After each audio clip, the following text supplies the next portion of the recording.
Welcome to আর রান্নাঘর। বন্ধুরা, আজকে রেসিপি পুঁটি মাছের চচ্চড়ি। এই পুঁটি মাছের চচ্চড়ি একটু অন্যরকমভাবে করলাম। আজকে শিলপাটাতেই সমস্ত কাজ, বেশিরভাগ কাজটা হয়ে গেছে। তো গরম গরম ভাতে দুপুরবেলায় পুঁটি মাছের চচ্চড়ি।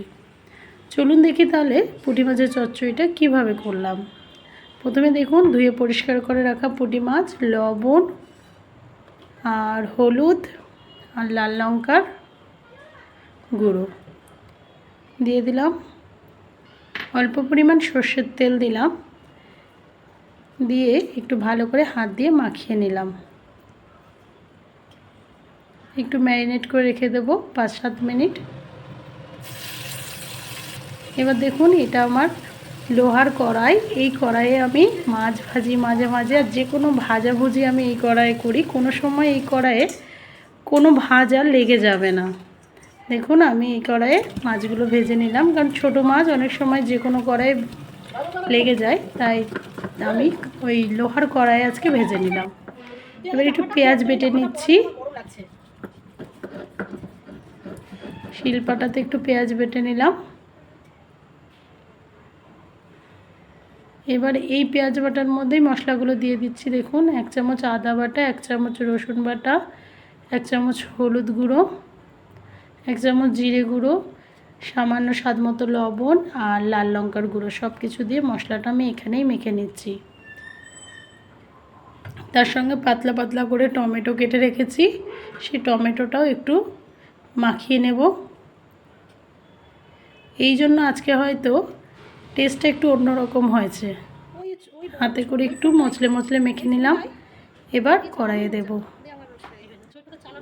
দেখুন, কড়াইয়ে তুলে নিয়েছি সমস্ত মশলা। একটু হাত ধোয়া জল দিয়ে দিলাম। এবার ওভেনটা ধরাবো। ওভেন ধরিয়ে দিয়েছি।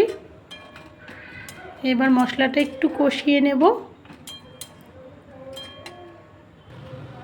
দেখুন, মশলা ফুটে উঠেছে, মশলা কষানো প্রায় কমপ্লিট।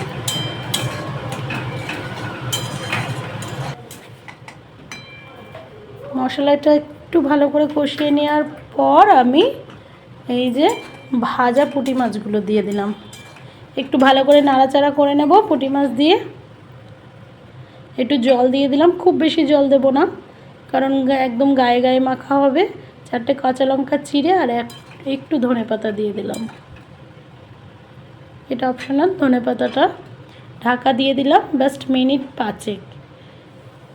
এই নাড়াচাড়ার দরকার নেই, একদম শুকিয়ে যাবে, তখন একবার একটু নেড়ে দেবেন, বাস হয়ে যাবে পুঁটি মাছের চচ্চড়ি রেডি। এবার আমি কি দিয়ে খাবো এই পুঁটি মাছের চচ্চড়ি, চলুন দেখি। দেখুন, পুঁটি মাছের চচ্চড়ি হয়ে গেছে। এদিকে গরম ভাতও রেডি। এবার গরম ভাতে পুঁটি মাছের চচ্চড়ি দিয়ে, আর এর মধ্যে আমার তো খুব পছন্দের একটা ডিশ আছে, সেটা হলো আলু সেদ্ধ। সেটাও আমি নিয়েছিলাম পরে।